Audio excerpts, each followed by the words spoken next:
saying hello, Ella. Yeah. Hello. Mummy's going to feed the penguins. Oh. Look, Look, that one just played with the other one. Yeah. Oh look, they're waiting so patiently, aren't they? They're waiting so patiently. They're so excited for their dinner. Yeah, they're all greedy. Really greedy. He just hit his friend. You know, like you sometimes hit your friend. Yeah, that's like they're being a bit naughty, aren't they? They're playing it. As previously warned. Are you alright with it? I can run back and get it.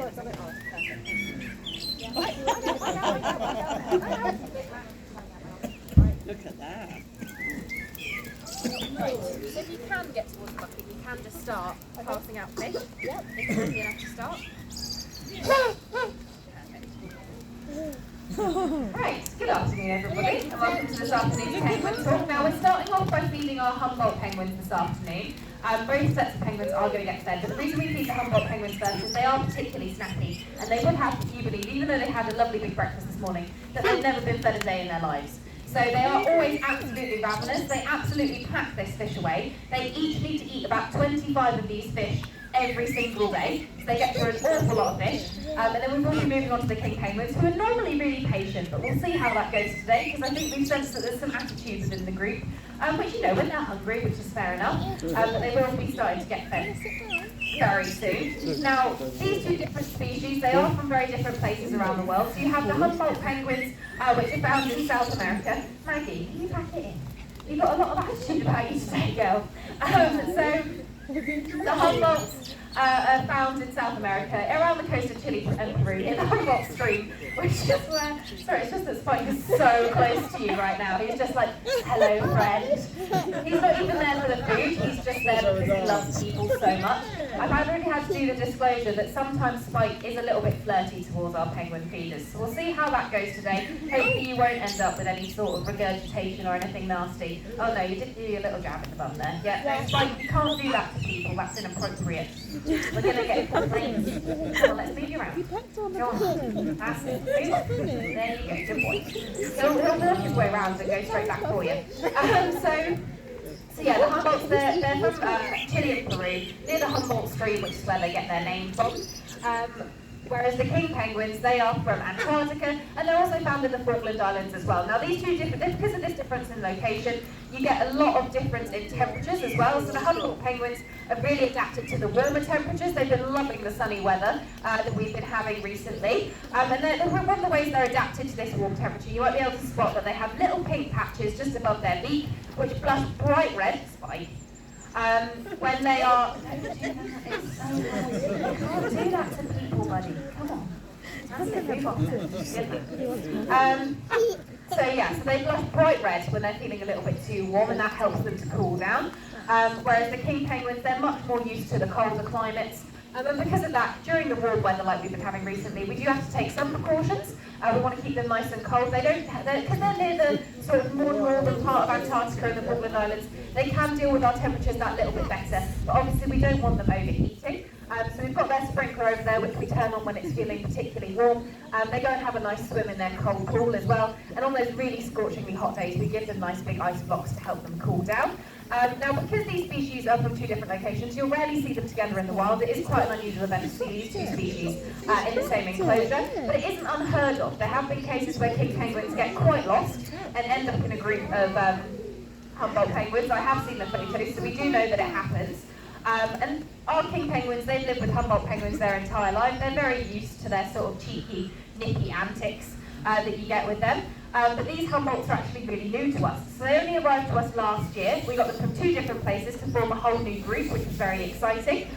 So we got 3 of them from Weymouth Sea Life Centre. And when they arrived here, they got renamed by a local primary school. And so we've got Cookie, Chalky and Sunny, who are absolutely gorgeous. That's great. I'm coming. Yeah. Oh, goodness me.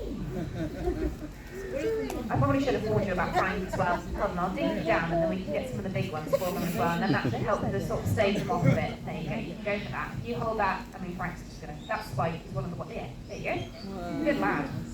I'll dig you out some big ones. That's a really big one. He's got a bit more of a narrow face, so it looks a bit more intense. Good boy.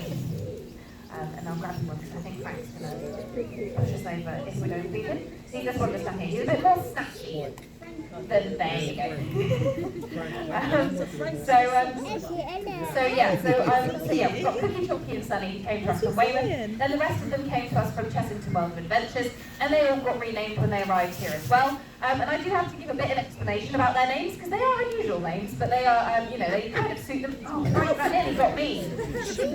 I have been hit in the face by a flying fish, you Frank, before, haven't I? Go on then. Oi. Oh, come on. That's it. Good lad. Unfortunately, yeah, it really isn't the fish that he's after, which makes it really much worse. That's Bill. So that's one of the ones who likes to sort of rub on that bit of her face. Is it good to see And then, yeah, you sort of angle it in. Perfect. All of our penguins, because they get fed every day, they are very particular about how they get fed. We'll go through, we'll do a few more of the introductions for the Humboldt.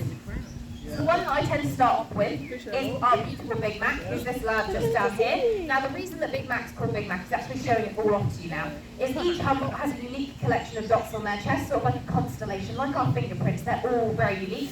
And his happens to look like the McDonald's M, which our head keeper found extremely funny and so decided to name him after one of their more famous food items. And it does suit him because he has a very big personality, aside from everything else. Then to sort of counteract those fast food themes, we have Cat and Brody. Now these were named after some sporting heroes of our head keeper, just to bring a little bit of athleticism and health into the group. And then last but not least, we've got Pablo and Splash. Now Pablo and Splash were renamed during February half term, and this was after a lovely author who's written a beautiful book about time-travelling penguins. So we named our cheekiest penguins after that. So we've got Splash, who's just down here, bless her.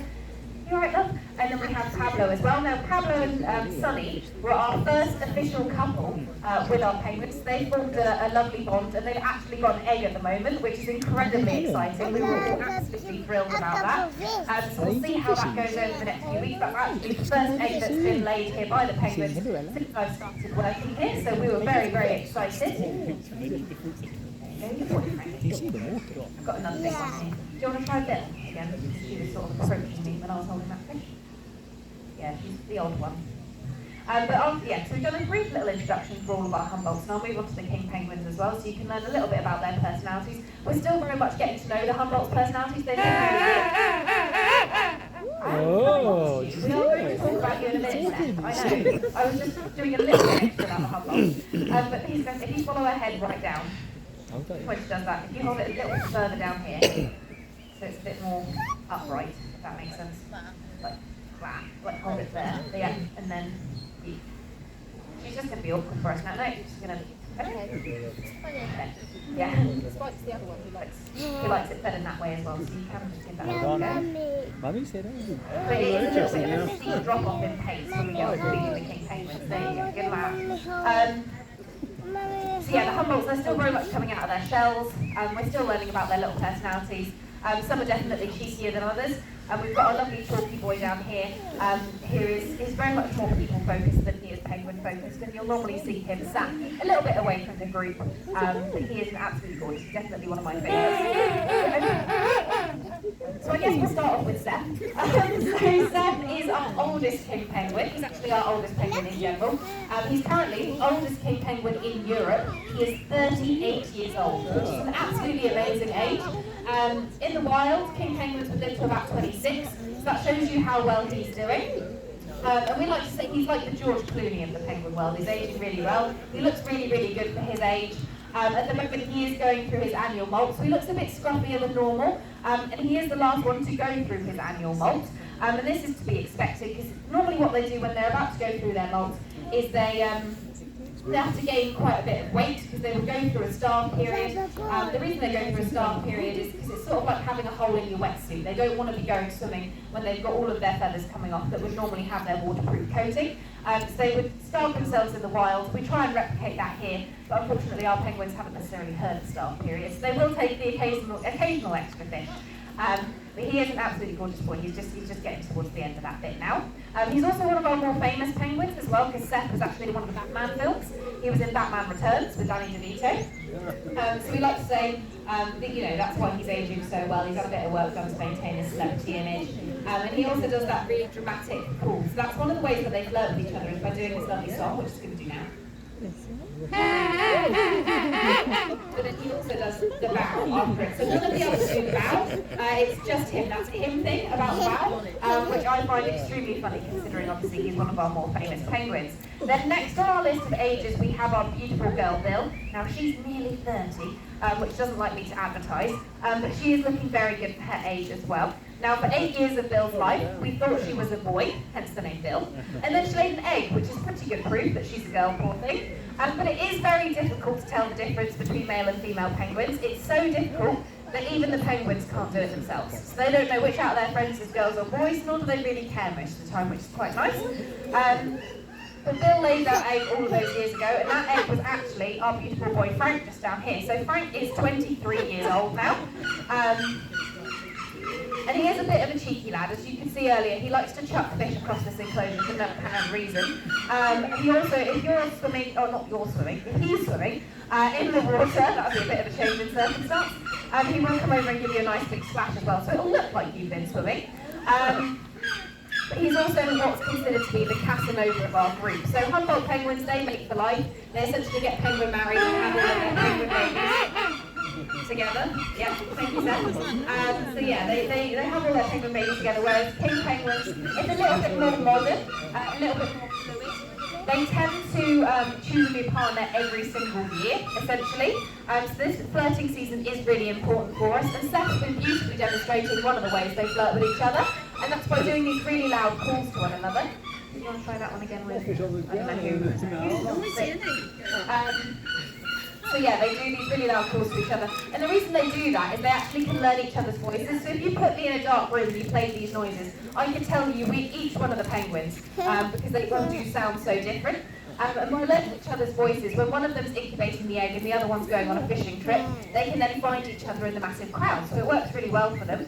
Unfortunately for us, the other way they flirt with each other is through something called regurgitation. Now that's when they do a tiny amount of sick at their potential partner's feet. And what that means for like the keepers and the penguin feeder sometimes is you get a lovely amount of fishy sick on and in your shoes. Which is the worst thing in the world. It's so yucky. But luckily most of the time it is just the beautiful calling that we get. But Frank is very, very successful, and he's actually bagged himself the most eligible female in this group, and that is our beautiful girl Maggie. Now, Maggie's the only one in this enclosure who's not lived in the UK her entire life. She came to us from Denmark. So she's not related to any of our beautiful boys, so she could have potentially chosen them to be her boyfriend this year, but she has chosen Frank, which is very, very exciting. And she's at that age now where she might lay us some eggs, which we've got our fingers, toes, and everything crossed for. Yes, please.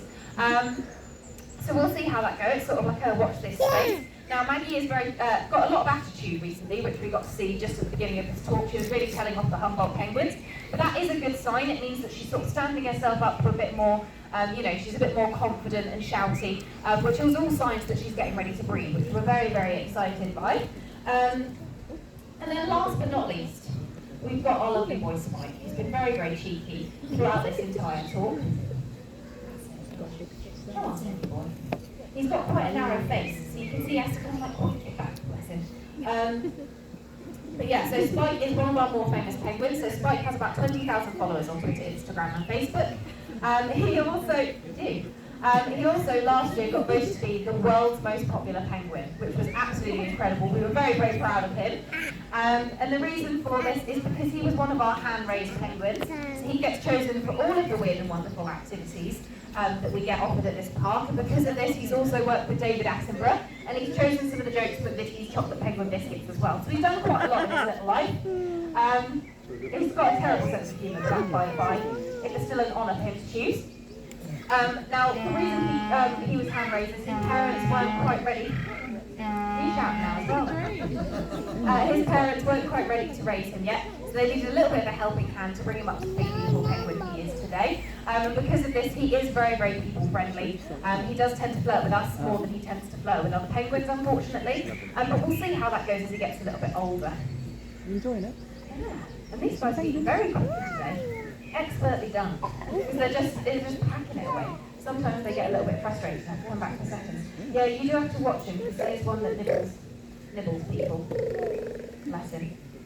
Right, so we're coming to the end of this now. We'll probably stick around just to see if any of them want any more food. But if you guys have any questions for me, feel free to sort of put your hands up and I can have a little bit of a chat with everybody. But if not, thank you all for listening and I hope you all have a lovely day. Thank you.